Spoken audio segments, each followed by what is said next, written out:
week, and very quickly I started winning at a much higher rate, which was awesome. So I was very excited, and that's where I kind of started my ascent up the stakes. So yeah, that was great, and that was in December. And I think at the time I was in Hoboken, and I had Where were you? I was in Hoboken, so I live in New Jersey, and I'm right outside New York City. It's a very expensive area, and at the time I did not. I mean, my bankroll was probably like $8,000. My And you rent were was playing 200? and I was playing 200. Yeah, Okay. so I was already pushed. Like, trust Yeah, me. kind of aggressive, right? I will say this right away to everyone. I was very aggressive in my role. I still am somewhat aggressive. I've never gone busto, but I definitely pushed it a few times. Given my like circumstances with my rent being high, I think I kind of had to play those stakes, but I shouldn't have probably moved to that with my role. But I was living with my parents. I was like, I need to get out of the house. Oh, okay, yeah. I gotta, and I'll give myself credit on this. Like, Hoboken's, at the time I was single. It's a busy party place. It's easy to get distracted, and I did work. If it was a weekend, I was working on my game. Okay. That was one of the questions I was about to ask. Like, since you were living on a place which has so many parties and then like such an active nightlife, I guess, and like keeping those distractions away and like really focusing on the poker is a big thing, I guess. Oh yeah, for sure. And I can say I've been on pro about, this is gonna be my 4th year, and I can say for me, and I would say this is for most people, there's like a direct correlation from like when you're putting in the work and the volume to your results and when you're not. Because I've had both instances. I know that when I have worked hard, I've had good things happen to me, and then when I've slacked, you get into downswings and you don't make as much as you can. So I see Gazzy in the chat. Hey, Gazzy. Yeah. What's up, guys? So yeah, like that is definitely for me such a big thing, because at this point, with how much I got a year of coaching, like amazing coaching, and I feel like I'm ahead of the majority of my peers in a lot of different facets. But for me, it's like all about the mental game, putting in the hours. That's the biggest thing for any pro, I would say. Any technical game, it's the volume, and it's putting in the work. Yeah, interesting. Also, one thing I would like love to point out is when we had our 101, which was in a specific topic like hand history review, and like on that specific topic, whatever it doesn't matter at this point. But I end up telling you how my career was going and how my tilt issues I had, and then how I was trying to approach my mental game at that point, and you really like gave me like gold advices there, and I really appreciate that part. Which though the session wasn't designed to that topic, but I feel like I benefit a lot from that. Right, and I think that's like, we have a good relationship, and I try to have a good relationship with the students, because I had such a good relationship even as a student with all 3 head coaches, and I literally kind of botted them, honestly. Like, I'd be like, oh, well, what do you think about this? Or like, what do you think about this? And to be fair, they never were like, dude, just shut up. They always helped. They were like, very helpful. So I try to do the same thing. So like, if we do a session, I always say like, hey, we just went over this, but it's a lot of it's a lot of meat. I gave you a lot of meat. So if you have questions the next few days, send them to me. If they relate to the topic. I know the biggest thing for a lot of people is taking what through a coaching session and implementing in your game. That's the biggest difference, and that's what some people struggle with, and some people do really well with. And just so that coaching afterwards, getting them comfortable, because coaching it's more than just a one-on-one session. It's continuous, right? Yeah. And that's what I really like for not only helping other students, but it keeps me sharp. Because when I have to, like, for your topic, like, yeah, I've done that topic a ton, but it always keeps me sharp. Like, oh, I think we did, what did we, c-betting or something? C-betting in position, or yeah, I think that was the topic. Yeah. So for me, that maybe or something. Yeah, like or 3-bet pots that like gets me fresh up. Like, go back in the lab. I get, it just keeps me sharp and brisk. And like sometimes you'd be surprised. I learned some things like, oh, I didn't know a pie would prefer this sizing on this turn, or oh, on this flush turn I'm going to be checking more of my range than I thought. So there's always learning opportunities, even for things that I've taught that lesson a ton, and I've worked on that part of my game a ton. So that's the beauty of poker. There's always something to learn or you get better. It's like, it's pretty nice. It happened to me also, like when I'm trying to help like a new student or something, is that it just keeps me thinking about the game, and that by itself, it really helps. Like just keeps me thinking about the game. If I'm going through some topic, even I've studied it like millions of times, if I go again with it, I'm just gonna learn new things and keep learning. We have a question in the chat. Let's see. Mr. Kaizax123, which coach did he had at first at BTS? I guess you can answer by yourself, but I feel like most people think you're gonna have one single coach, but in general we have various types of coaches which are specialized in a certain topic or area of the game. So exactly. Yeah, so I worked at the time with all 4 head coaches. I worked with Show Force, and he actually was a huge help with me working Pio. I recorded that video and I probably watched it like 10 times. Just getting more comfortable with the software, and I feel pretty good with it. I'm not a wizard by any means, but I think the important thing is I use it without messing up my own game. And then I worked with Spanza, Sasha, Run Like Panda, and then I worked with MMA. I probably worked with MMA the most, but I definitely got coaching from all of them. And they all definitely have their strengths. And I can say with MMA, obviously these guys are very good theoretically, but my exploitative game was what definitely improved the most. As far as just hand reading and getting better at that, was by far the biggest skill I got. So yeah, I mostly worked with MMA, which was awesome. And he's a goofball, but it worked well. And it's great because even after I was a student, I'm good friends with all these guys. We got a house in Vegas this past year. So 2 straight Vegases we've gone, and it's a lot of fun. So okay, I guess we have already some people joining. We have 40 viewers so far. So maybe do a little presentation on yourself, how did you start with the game, and since the beginning, and since the beginning, yeah, until you joined BluffTheSpot, and maybe also tell people where you're from and how's the things with. Of course. Well, it's funny. I think what Gazzy says: does poker fund your craps career, or does craps fund your poker career? So like I said, I definitely I like to gamble on the side, but I'm not super degen. But it was a little bit. So it's funny. I think we were playing in Vegas, and we were taking a break. And I never played craps before, and Gazzy's like, "Dude, come on, just play." And I was like, "All right, well, why not?" And I follow Gazzy, and he craps out like his second roll. So I'm like, "All right, we'll play one more." And I rolled, and I kept rolling, and I kept rolling, and I kept rolling, and I kept rolling, and it was I swear, it's my only first roll, and we made a good amount of money. I think I rolled for like 30, 35 minutes. Wow. And of course, every time we try to replicate that, we lose. So it was a good one run. But as far as starting poker, it's so funny. I didn't start poker until late. I was past 20. I was 22 when I first played the game. I've always been a super analytical mind, and I've definitely had a little bit of aggressive action in me. I don't mind. I always found myself I like winning more than losing doesn't bother me as much as I like winning, which I think's a pretty good trait with poker. So I started my senior year of college, and I was just playing on the side, small stakes. I didn't know anything. I didn't even do any training sets. I just went in, and I lost a little bit, 5, and then I got on the training sites. I lost $30, playing $5 sit and goes. Obviously not great bankroll management, but I did a lot of training sites, and I started winning at the low stakes, and then I was paying for beer money basically. I could buy a case of beer every week, $20, which was great. But I really started to get obsessed, and it was funny. At this time, I had a job locked up with Enterprise, which is a rent-a-car company.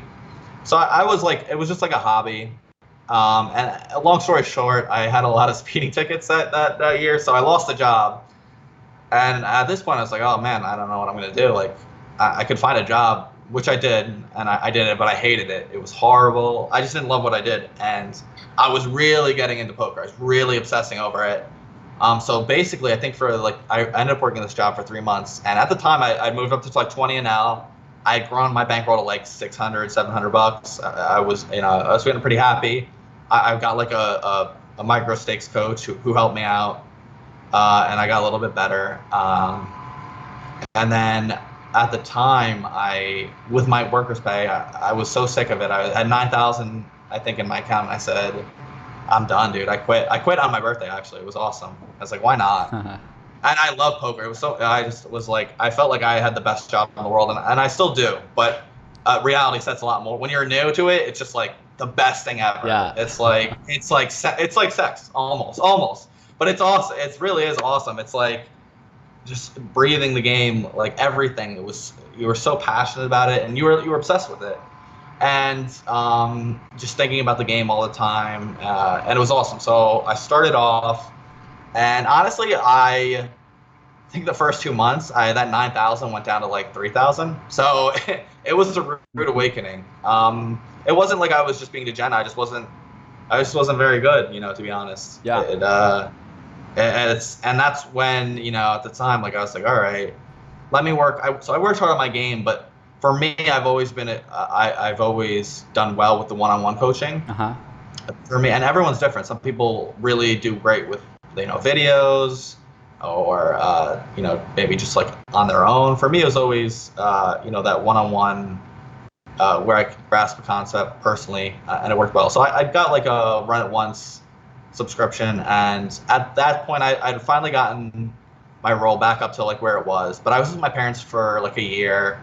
I was 24, single. I hadn't gone on a date in like since '86. It was horrible. I missed girls. I wanted just to.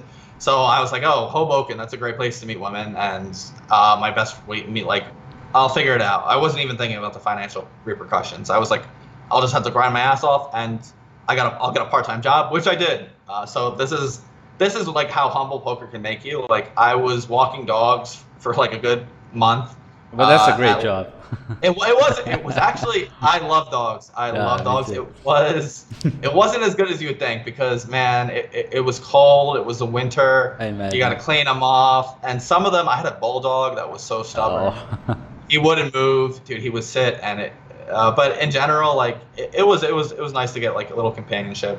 But the pay wasn't great. I mean, it was hard. Even I was playing 200, $11 an hour working. It just feels so much. Doesn't feel as good as anything apart from playing is gonna be bad, I guess. Exactly. So it really woke me up, and I was tired after those walks, but I definitely those 3 weeks I grinded pretty hard. I was happy. I had like 75,000 hands on top of that job. It's probably the hardest I ever worked, and I did good study. But that was actually the month I got coaching, because I had to make a decision. I had to be honest with myself. I wasn't good enough, and I knew that, and I think that's. I wasn't good enough to get where I wanted to, so I needed help, and the CFP worked out really well for me. I looked at a lot, but I mean, for me, it was like BluffTheSpot, and getting to work with a world-class player was the selling point for me, and I got to work with like 4 or 5 now, so it was awesome. So obviously, like, I quit the job as soon as I had that like nice first month, and I haven't looked back. As far as I've had some downswings, I've had some. I moved up pretty high. I got to play up to 5K, and I hit some downswings. But I think as far as that, I haven't had to really worry about month to month paycheck since then, which is nice. Which limits are you playing nowadays? Now I'm grinding it back. So during that time, COC, I think last year. So last year, March, I kind of set it up to stakes really quickly, and I was playing up to 5K. I had sold some of my action. And then I went on close to like a 6-figure downswing. This is on US sites, right? Yeah, this is on the US sites, and like if I randomly played like some live, like 10-20 in like the local casino. So that was tough. Like it was really tough for me, but it's kind of funny as a poker player. You do sometimes lose the value of money, and for me, it wasn't like I was like degenning. I was playing good games. I was just mostly running that. And at 2K and 5K, it can happen. You could be really good and still still do it. And mentally, I learned a lot from it. I learned you got to be careful when you take these shots. I think I lost a little bit too much money before I moved down, and that was my biggest regret. But people always ask me like, oh, dude, like I guess you're never gonna play like those stakes again. I'm like, no, like I'm gonna. It keeps me so stimulated, and it keeps me something to shoot for. But it's harder now. I can totally see why people find it hard to move to high stakes because I got rent, and now I've a longtime girlfriend who I'm probably going to get engaged to soon. So you got weddings, you got houses. So to keep that that high stakes role where you need hundreds of thousands of dollars, it can be daunting. But in the time at the table, you don't really realize what it's just when you sit back and try to think about them, think about all the responsibilities you have in life, and start comparing it, which of course is not a good thing, but at some point you start thinking it, and then you end up realizing it. Must be pretty tough. But at the end of the day, nowadays you're playing? I'm playing, yeah. I've been, I did not, to be completely, I got to be completely honest. I didn't have a great, not financially, it was fine, but I think work ethic, it went down to what I know is successful. So the last 2 months I've been back on the grind, working pretty hard. So ready to move up and hopefully crush this year. And it's definitely motivating, especially I think last year when you have all these great players and even with BTS, all the coaches, these guys are good. It's a great source. I'm a coach, but a lot of these coaches are, they're playing 500 Zoom. So it's a really great cesspool of information that we can talk about. And I have coaches who are, better players than me that I can learn from. So it's good. And even the students, you learn a lot from the students, with the forum, being active in there. How many messages do we get a day there? 300? On forums or where? The Skype chat. Oh my God! I cannot spend the whole day without looking at it. If I'm playing, I have to mute it sometimes just because it doesn't end. I had to look at it because it's part of my job as well. But I imagine it's more than 300 per day. Students discussing things, and so it's pretty crowded. But it's organized. I feel like it's fine. For sure. And so I noticed you talked that you said that you at the beginning of your career you were living with your parents. I feel like this is the thing with a lot of guys that are starting. They're still living with their parents, and there's this pressure that usually the parents put on ourselves that this is not a job. Go get a job as soon as possible or something like this. This happened to you, or they were more understandable? That's a really great question, and I have heard that from so many people. And the thing about me is, keep in mind, my parents paid for my college. I did go to a cheap school, so I will take credit for that. But I graduated 4 years, and then 3 months later, I'm I think I'm going to play poker. I can completely understand how they're being dude, what are you doing? What in God's name are you doing? But I had amazing support from my mother, who was just if you love it, she's always been like that. If you love it, you gotta chase it. Now the funny thing is, you can't really tell, but I'm half Indian. My father's Asian Indian, so culturally that's it's education's huge, gambling's not big, so he had a much tougher time with it. Okay. But it was still good. He saw me working, so I think he saw the work ethic, and that helped. And then when I started paying my own bills, especially now, I live in a nice apartment, I can pay my own bills. I don't ask for them. I don't bother them for money, and I think they're happy with it. I did have a few friends who were okay, dude, good luck with that. But in general, I'm very supportive, and that made it a lot easier. I mean, it's a lot easier when you have people behind you. And now everyone's it's funny, now people are jealous of me. So it's nice. They're oh, dude, I don't want to go to work Monday and get up at 6 a.m. And I'm glad I got out of that lifestyle, because it just wasn't for me. And did you have did you had any types of talks with them to explain how the game works, or were just showing the work and showing the money, or? It's funny. They don't get the game so much, but I definitely told them it's a skill game, and I could explain why, and look at all these same players winning the same amount every time, and they don't know the intricacies of the game. And I've tried to teach my girlfriend, but she's a fish too. So, but they're supportive. That's all that really matters. For sure. And like they don't have to know like, oh, did that like idiot reg stack you again? No, they're just like, how's your night going? I'm like, okay, it's good. So just the basic support, even if they're not the best understanding of the game, is awesome. So yeah, I have a great support system. And if you're passionate about it, I know poker has a lot of stigma. And I remember even when I made my first blog on 2+2, I was like, I'm going to go pro. I had like 10 responses saying, dude, what are you doing? Stick with your job, stick with your job, stick with your job. So you got to, first of all, having support system is, but you're going to get doubters, and you just got to be confident in yourself. No matter what, like if you have confidence you can do it, then so I'll never tell someone who asks me like, oh, do you think it's good to enter poker?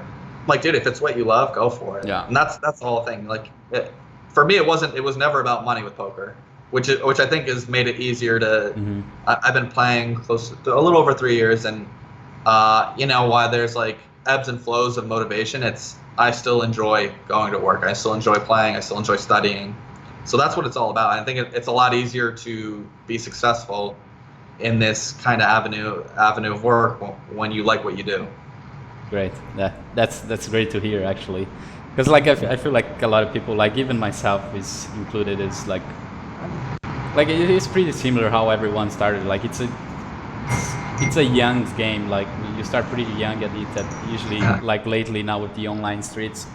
And I start learning about it still at our parents' house. And like for me it was like pretty similar also, like, but then when I went like semi-pro and with this BluffTheSpot job, my dad still asks me every time I met him like, but how this job works, and I can still not explain it to him like exactly how it works. And it's a tough part, but as you say, like they being supportive to us, it's already a big thing. Yeah, especially for sure. Like the very nearest ones. Like now I don't live with my parents anymore, but my girlfriend around and yeah, I mean, the people you interact with the most have that's going to be more than just like a distant friend for sure.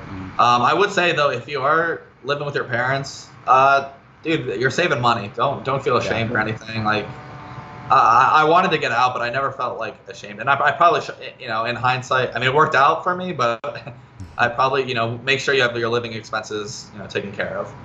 I see a comment. What do you think about these 10-20 live games? What could be good win rates there? I think that's completely dependent on the casino, the game. When I went to Vegas, there was some really good games, but then there was also a game where it would be like, I couldn't even say it. It would be like Tough Shark or a bit too easy, like Magnum Rand. And I swear to God, I'm like, these are all fantastic players. So it could be really soft. It could be really tough. It's tough to say what's a good win rate. I only played this summer those kind of stakes, so I can't really say off of like 150 hours. But if you table select well, you could definitely make a pretty good living, for sure. How often do you play live, by the way? Like nowadays?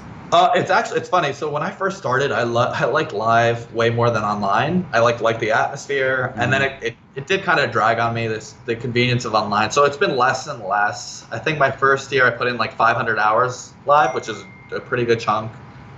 And then second year was like 300 hours, and last year was my lowest hour. I put in about 200. So when I go to Vegas, I kind of get my fix in. But I haven't gone this year. I don't really plan on going anytime soon. So I've definitely have been transitioning more online, and especially where I am, where it's tough to get like those higher stake games. I think the hourly just makes sense to stay where I am. But it's definitely live games are great. It does take a different kind of skill set.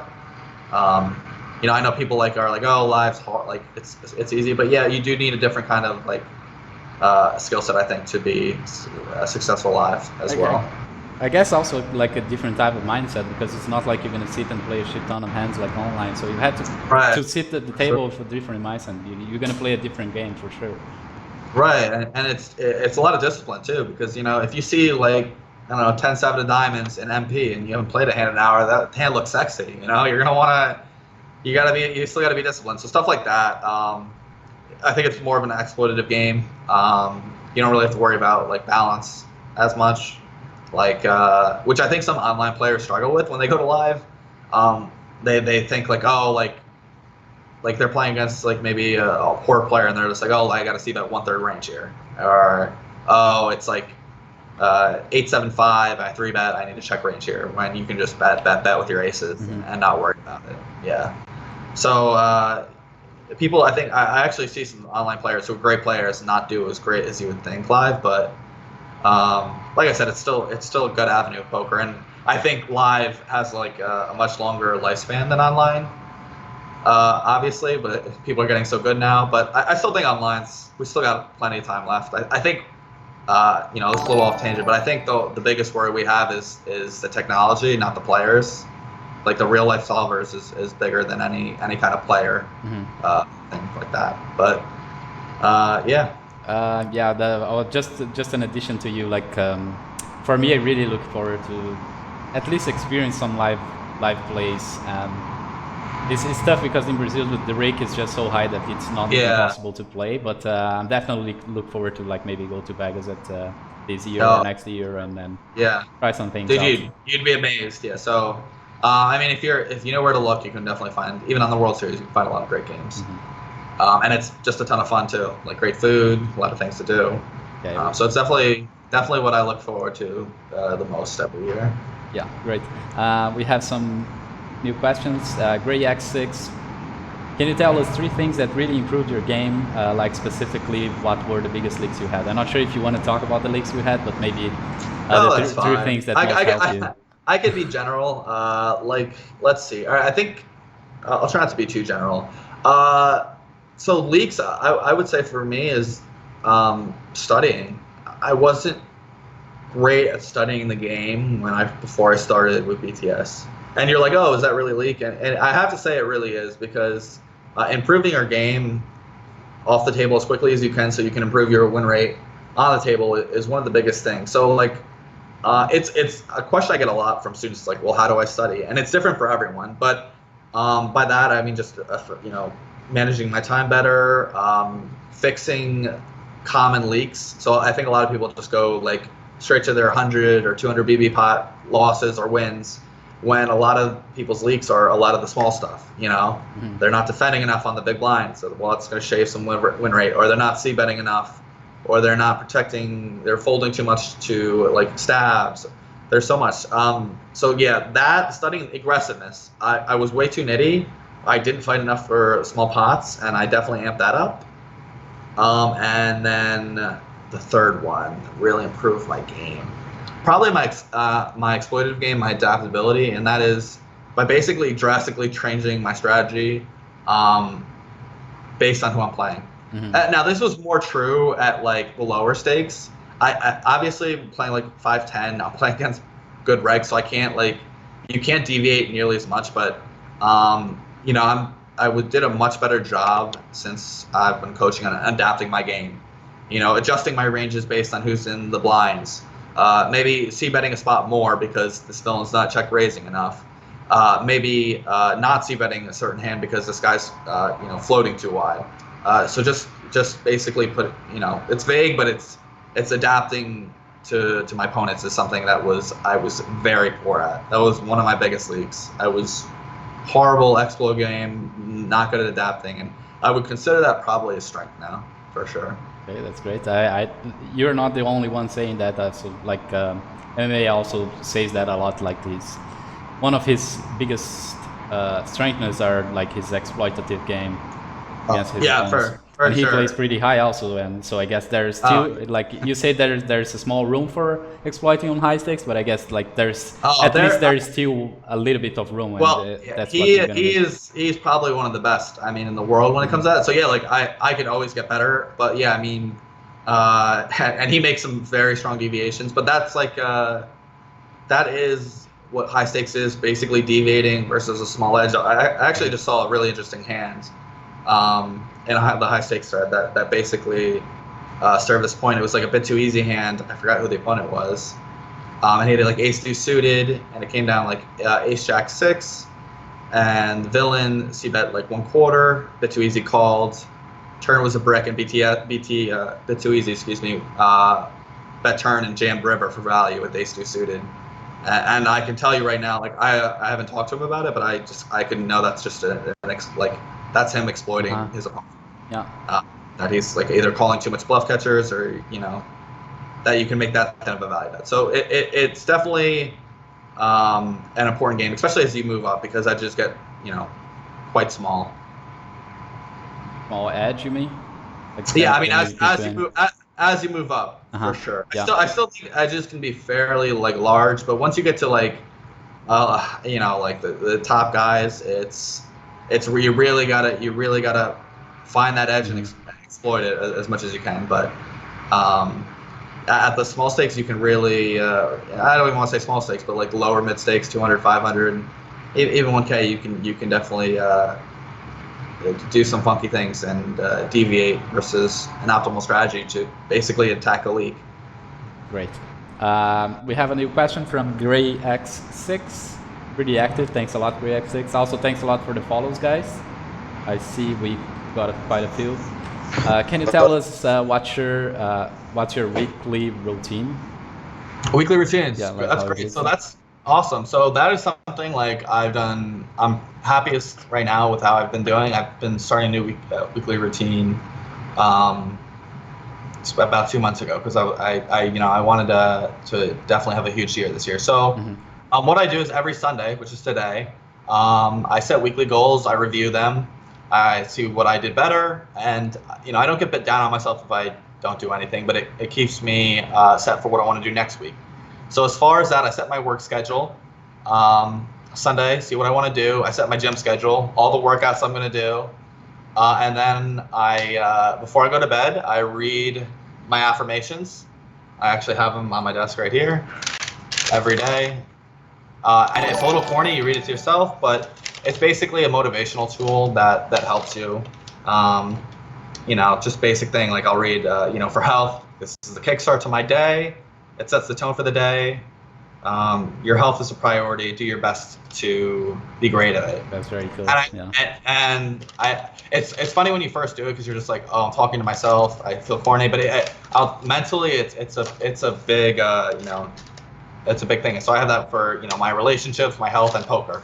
And I read this right before I go to bed, and then when I get up, what I do is I keep my phone away from me. I keep it in the next room. I have a glass of water right next to it. I set my alarm. I figured I wasn't getting enough sleep, so I set my alarm for 10. I get up at 10, and I've been doing that every day. Sometimes early. If you get up earlier, it's not a big deal. And then I start my day. I meditate 10 minutes to start the day. I do a little visualization exercise, and then I go to the gym. Once I go to the gym, I'll do some household chores so my girlfriend doesn't kick my ass. And then I start with poker. And then I have the whole day. And I will say, when you do this, when you get that productive morning, it's the best feeling in the world, and you feel productive, you feel good, and you can get started with your day. So I've been a lot more productive, specifically with like studying. I've done a really good job with that. So getting into a routine is, I think, a very underrated part of being a poker person. And I just want to point out, I'm not an organized guy. But for me, I kind of realized I just got to organize my mornings. So yeah. I was about to say that it looks like a very, very good routine, and then to be that disciplined. Like we all know, like if you're gonna have a coaching session, if you like whatever, everyone is gonna tell you like maybe meditate or maybe like do some exercising and organize your routine or whatever. And we all know that's a good thing, but we see like some other poker players who also are successful without doing it. But it's really personal, and I think it would really work for everyone, like if they actually get this kind of like mindset and routine for them. And I'm really also looking forward to this because it really looks professional. It really looks like it really, really helps us. And as a poker player, like it's all about study. Like there's a shit ton of studies on every single topic you say, like meditation and everything. And I just feel like everyone who is not doing it, and if you're trying to move up and you're not doing this kind of stuff, you're probably way behind of the majority of the other guys that are trying to do this. And they're basically trying harder than you. So that's like the minimum we should be doing as a poker player, I guess. And I feel like you really have a really, really nice approach to this. So congratulations. Yeah, thank you. Well, and absolutely, it's also like it's a bit of a double. it's a double. It helps with your life. It also helps with poker. I mean, going to the gym every day. If I'm sitting 8 hours, it helps to keep active. I mean, I'm not fat, so I just gotta But if you're sitting 8 hours a day not moving, you're you might get there. So I think health's a big thing, and it definitely makes you get the endorphins going and you feel good. So it's just a domino effect. And then at the end of the night, I look at what I have to do the following morning and I repeat. And I try to do this all days, guys. I try to keep my morning routine, because even on my off days of poker, I'll do it, and then I can chill out or whatever. But making it a habit, it's hard the first week, and it's definitely hard the second week. But once you make it a habit, it's easy. It's just like the gym, like you start looking forward to going. Like everything in life, I guess. Like everything in life, right? So Bronis is asking a question about like this specific topic. Also, not sure if you are law of attraction follower. I've heard good things. I have not followed it though. Just something you got from you, or you did some study before you organize your routines or something? Let's see. I did read a good book that I've definitely stolen from a little bit. Was called The Miracle Morning. I think it was by Hal Elrod, or something like that. And it was basically setting up it's not groundbreaking stuff, but it really helped me. Basically setting up a good morning routine. So that was a book I would recommend. I definitely enjoyed it. And that definitely helped me. Like some self-help books don't stick, but this one stuck with me, and I definitely took a few, like the water on the table to wake me up. That's golden, especially when you're groggy. You keep your alarm in the other room, so you have to get up. So, like, that was big for me because I'm a late owl, so I don't like getting up in the morning. So when I first had to start, it was brutal. But now getting up early is not too bad. Okay, we have kind of a question which is not related, but anyways, let's say on a board where you see bad range, how do you often remember what the equilibrium would be for turns with the mixed threats that the solver recommends? That's right. A kind of all right, we're getting a little into it. Well, the thing is, I think with solvers is because it has such a mixed strategy, I always recommend, especially to students, to have a simplified strategy, just to make it easier to implement. We're humans, we can't mix like four different sizings at optimal frequencies. But that's say we board, we see that range, like king 7-3 or something, rainbow. How do you remember what the equilibrium would be for turns with all the mixed strats that the solver recommends? I would just say a lot of solver work, but also like I'm not going to barrel as much on a 6 or 5 versus a queen. Like those are just basic, with how the board interacts with the range. Obviously, a 6 is going to be bigger. Like it was blind versus big blind. The 6 is going to be better for the big blind's range. So we're not going to, our turn barrel frequency is going to be smaller. It really depends. This is mostly a thing where you're just going to have to put a lot of work in. One thing I would say about the coaching is that I got a huge advantage of is when I got coaching on these, like when I did c-betting, I probably saved about 300 to 400 hours of PIO work from getting these coaches, just from them telling me what to do on certain boards. So that's another reason to do it. I was way ahead of a lot of people who had used solvers before me because of my coaching. So that's a tough question to do it with equilibrium. But I just say I've done a lot of solver work, and still not as much as some of the other coaches. Let me tell you, they're like Christian is like the king of solver. He puts in the work, man. But just a lot of reps basically of solver work and just a lot of hands. You know what to do. What I noticed, sorry to interrupt, but I don't even have PIO, but a lot of our coaching sessions are on PIO, and I end up studying it. And at the end of the day, I end up studying with PIO. Like I'm related to it anyways. And what it feels for me, it's like at some point, the spots are pretty similar. Like you see patterns from PIO, and you start really understanding not how he thinks, but how the things work with poker, and how you can maybe approach. And that really helps, helped me sort of a way to say yeah, sure, I don't have PIO, but at a lot of spots I could figure it out how Pio would Right. play, like based on the other coachings I had, or Right. based on another spot I had it, and it really worked for me this way at least. That's great, and that's a big thing. Is the coaching. It doesn't want you to remember like just one specific solve spot. It wants you to get the concept, and you're absolutely right. Pio has a lot of conceptual similarities with on certain boards, right? Like we know on certain textures, we know what to do on a range, and it's very similar even on different boards. What Pio likes to do. So yeah, that's a great point by yourself. Do we have more questions? Let's see. I just graduated. What's the GTO way to get to high stakes ASAP if I'm willing to dedicate my life to poker? At the moment, I'm grinding like 8 hours a day and studying 2 to 3. All I'm doing is pioneering hands, really. Am I doing it right? I would say everyone has a different way to do it. Like some people are more talented, it takes them less time. Some people have to work their ass off. I will say 11 hours, that's a lot of time, that's great, but just make sure you're not getting burnt out. I gotta say, I think the best way to get better is networking. I mean, it's true in life, but I think it's really true in poker. Mm-hmm. I mean, if you find also like really ambitious individuals and work your way together, and you're gonna get better so much more quickly. I mean, I got better so much quickly just from, BTS, we got how many? Over 100 people who want to get better and are good. And it's students too. It's sometimes you can get better from players who are worse than you, and you get better from players that are better than you. But when you have 120 people trying to get better, it's a lot easier to get better. So definitely try to network yourself. Get in study groups. Do what you got to do, because I think when we limit ourselves to one person, you do limit yourself. There's not as high of a plateau or ceiling.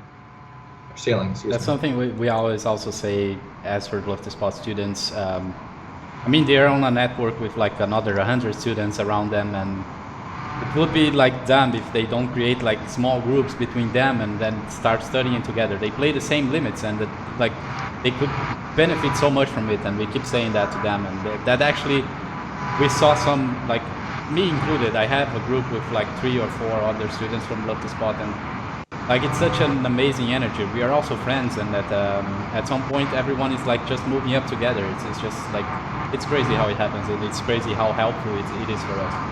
Like right. to sometimes you just don't want to bother a coach or something with a hand history, and just send to your friends, and they answer it super quickly, and we think about it together, and it's just great to think about the game with other people and like have different perspectives. Right. Exactly. And it was a great thing for me. That's a great thing, and another big thing is just being open. Being open to criticism. It's okay to it's a great thing to disagree. Actually, I love when students disagree with me, because it means they're actively thinking and they're not just like taking what I'm saying. But yeah, get some friends where you can discuss like in a civil way, like hands, and a good way to get better. Like present your arguments or present why we want to play a certain way. But yeah, like. The thing is, for me, it was so funny because when I started playing poker, I didn't know anybody. I had no poker friends, literally. In New Jersey, it was so funny. I went to like a live tournament because I was like, oh, I want to try a tournament, and everyone seemed to know each other. And literally, I was like, oh man, I don't know anybody. And that's part of the reason why I started a blog. So simple as that. Seriously, I started my first blog on 2+2. I have one now. Was just kind of put my name out there, I met some really cool people there. I actually just staked a guy who I met through 2+2. It worked out, and he was probably my first poker friend. And we started off at like 25 and up. And then obviously I moved up, and he even moved up to 200. So just networking, finding players to talk about the game or passionate about you. It's never a bad thing to talk as much poker as possible. Great, man. You mentioned Vegas. Are you going there like every year? You plan to go there this year? Yeah, I definitely want to go this year. I definitely want to go like before I get, I'm gonna have a wife and kids in the future. So going out with the boys while I can enjoy it. And I love it. So yeah, definitely planning on go. It's like a yearly travel, but it's a ton of fun. So definitely gonna be going this year. Not sure how long I'll stay, but. I definitely recommend. If you haven't gone before, it's definitely just a great place to hang out. So, Would you usually go with the BluffTheSpot crew or some other friends? Yeah, let's see. Last year I went with BluffTheSpot, but now I know a lot of people out there. So yeah, we haven't really even talked about it. We're a little behind the eight ball, but I would assume I'd stay with the guys again. And then I stayed 2 years ago. I stayed with them for like 2 weeks. So yeah, no, I got a good relationship with a bunch of the guys who stay. So, and I get to see, they're all in Europe, and I'm the only American coach. So it's like the yearly kind of reunion, which is nice. Do you play any online while in Vegas, or you just focus on the live play? I played a little bit because I had a league on Vegas. I played very little though. It's just hard, you can multi-table. Yeah, it's nice to get away from the online game. I do play a little bit, but not too much. And I guess the thing is also you have to play also very big sessions on live poker, so don't really have much time for online. Yeah, well, it's a funny thing is because I could put in the hours live, and for me, I need a break playing 2 hours online poker. It's just the way I'm wired. But it's funny. I've put a 56-hour session. I was about to ask how was your big what was your biggest live session? 56 hours. Wow. And I feel so bad. It was at Parks Casino, and this was when I was just starting. I just turned pro. And of course, I was not winning. When you play 56 hours, you're not winning. You're trying to get unstuck. But I literally had to leave just because I smelled myself and I smelled like garbage. I had to take a shower. That's why I left. I could have gone more. But I played 56 hours. Went to the hotel, was like 200 feet away. So that was my longest session. That was also when I was like 23 or something. 26, I could put in 15-hour sessions, 20-hour sessions. I don't think I can pull those marathon sessions anymore. I don't think I have it in me. Okay, yeah. I feel like in the past, did you say you said you don't have it anymore on you? I feel like in the past I could play several hours without a break, and I'm only 26 now, but I cannot already start feeling it. I cannot do that anymore. In the future, maybe I will have to really make breaks every 45 minutes. I don't know, but I'm starting to feel it already. But the funny thing is, especially with poker, 26 isn't even. It's not old, but it's not young anymore. That's I think the funny thing. So yeah, we're getting up there. So it'll be I plan on playing this game because I still love it so much. But I plan on playing a while. It'd be interesting to see if I hit the 30s and we still got this grind going. But yeah, dude, the live marathon sessions are definitely. How old are you, if you don't mind? I just turned 26, okay, so it's the same as me. I turned 27 this year. Congrats, dude. Yeah, I had to get my own health insurance, so I'm still doing adulting. Yeah, but yeah, it's a lot of fun. And I think, I've been pro 4 years, so there's a lot of you guys who have played much longer than me or been professional longer.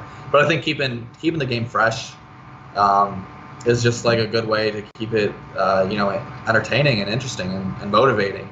Because I love the game, but there's definitely times where I'm just you know what, I don't need to play a session. So, schedule, a video review with a friend, or try something different. Maybe try a different study habit, or maybe set a goal that you're going to play a certain amount of hands or whatever. But definitely keep it fresh.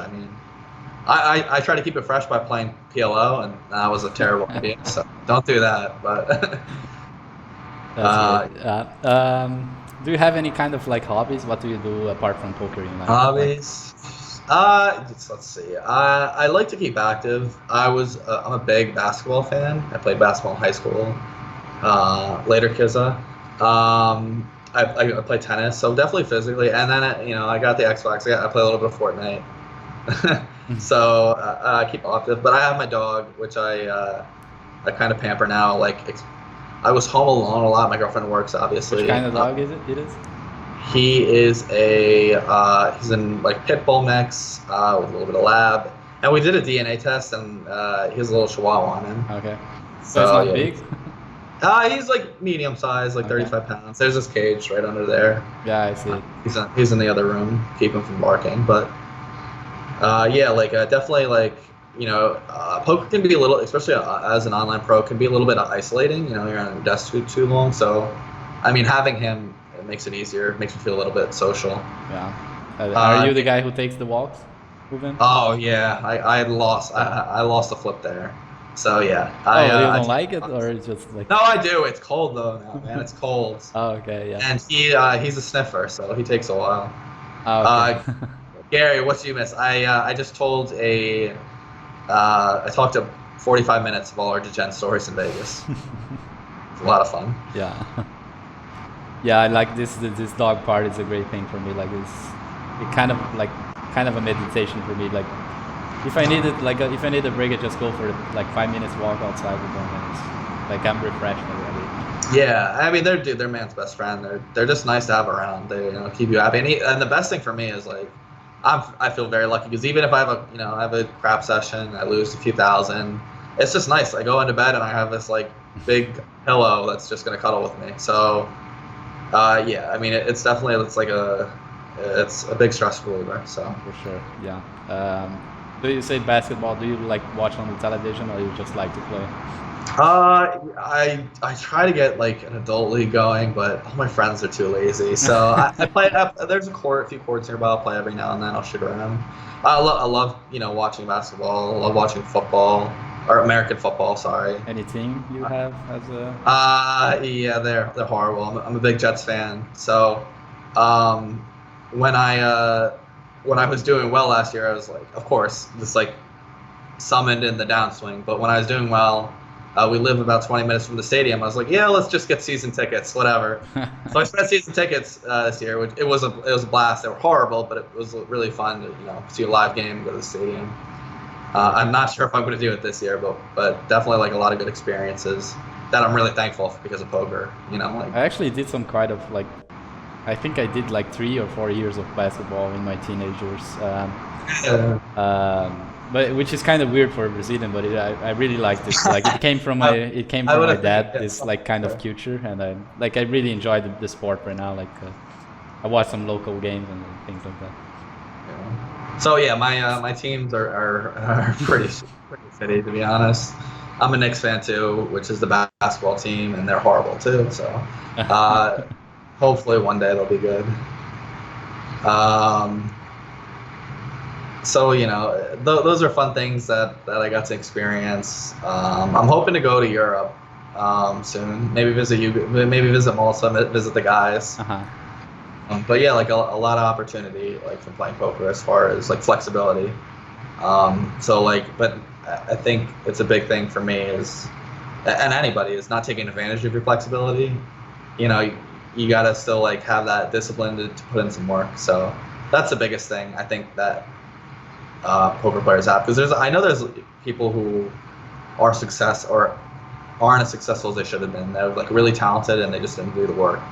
And like I don't want to be that person. I don't think anybody should be. So those are definitely things like I want to work on to be consistently and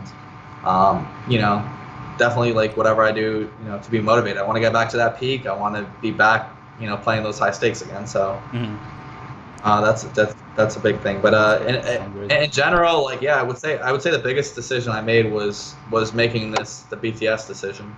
Obviously, I'm like the coach was easy, but just even being a student, that was huge for me because it was a turning point, man. I was really at a crossroads when I made that decision. So I mean, it worked out. Even though I lose like food flips every year in Vegas to you guys, and there's nothing more tilting too, because I remember I'll go out to like food with like MMA, who is like 15 times my net worth, and I'll have to pay for dinner every time. I paid for all his meals. It was the most tilting thing of all time. But yeah, no, I mean, I'm excited for this year. I'm excited to get going. Work with the students, obviously. Like I'm going to be taking an increased role as far as coaching. I'm going to be coaching more hours this year, so I'm excited about that.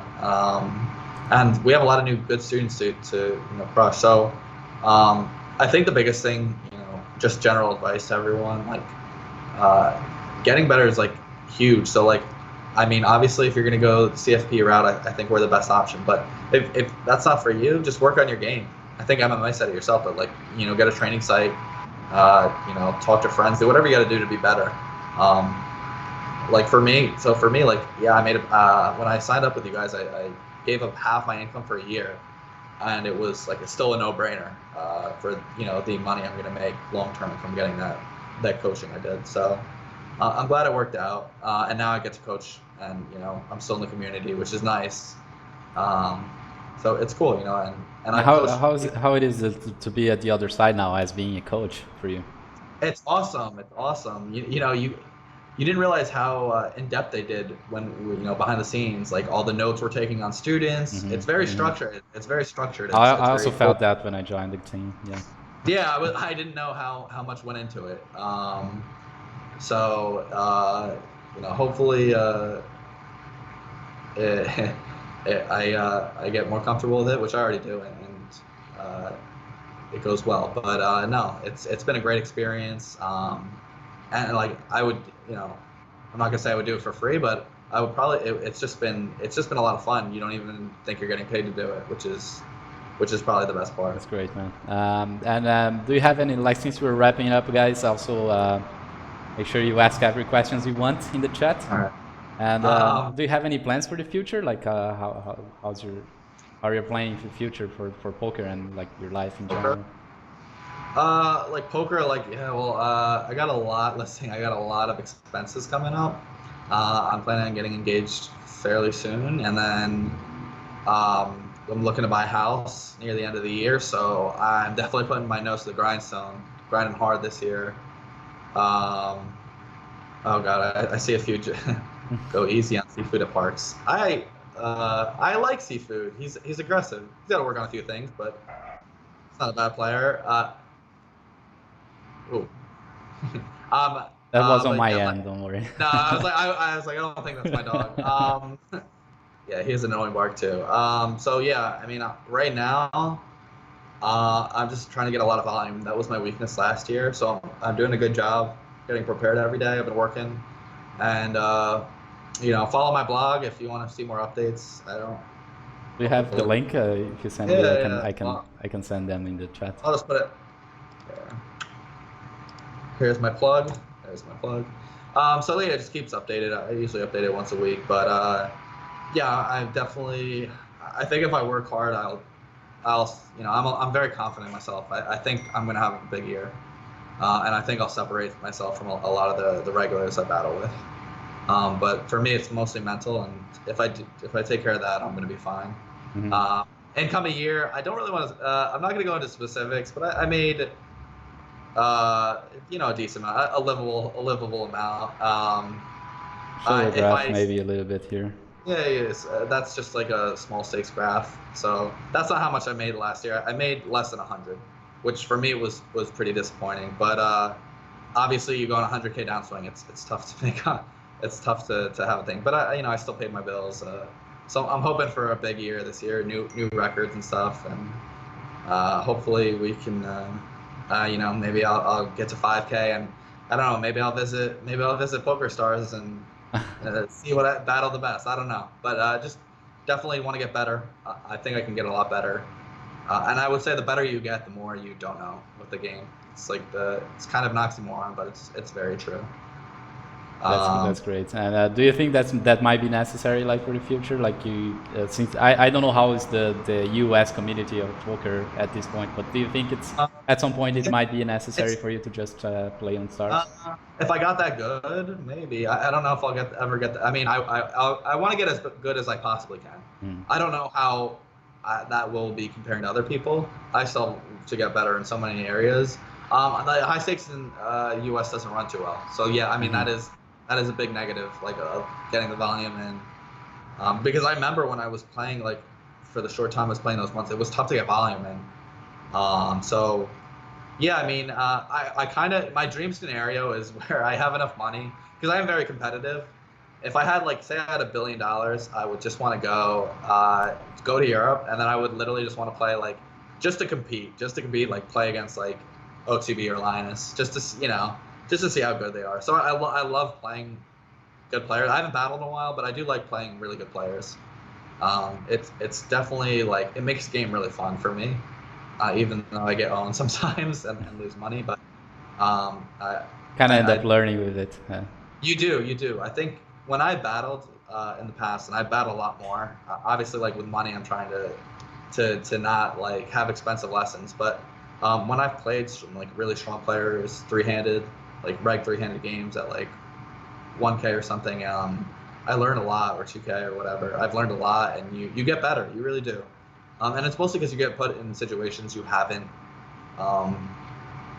seen before. And that's the thing. Like obviously, like when I play 200, I'm just better than pretty much the majority of the pool, or maybe the best in the pool. That I'm not really put in tough spots. I know what to do most of the time. Whereas when you play strong players, they put you in spots, or they take the line, and you just don't know what to do. And that's a good learning experience.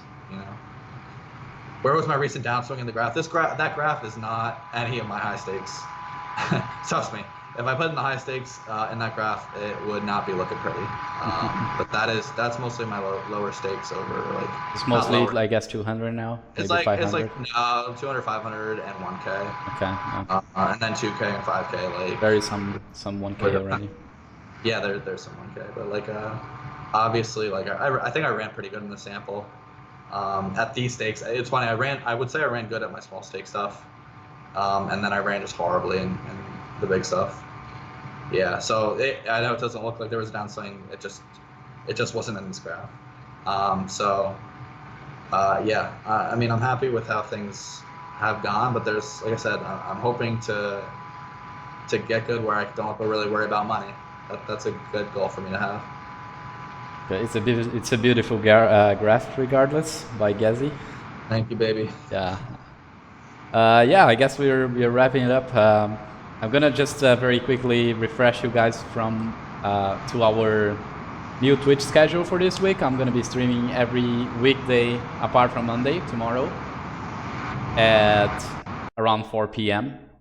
And MMA Sherdog will be streaming at Thursday, 8 p.m. Save the date.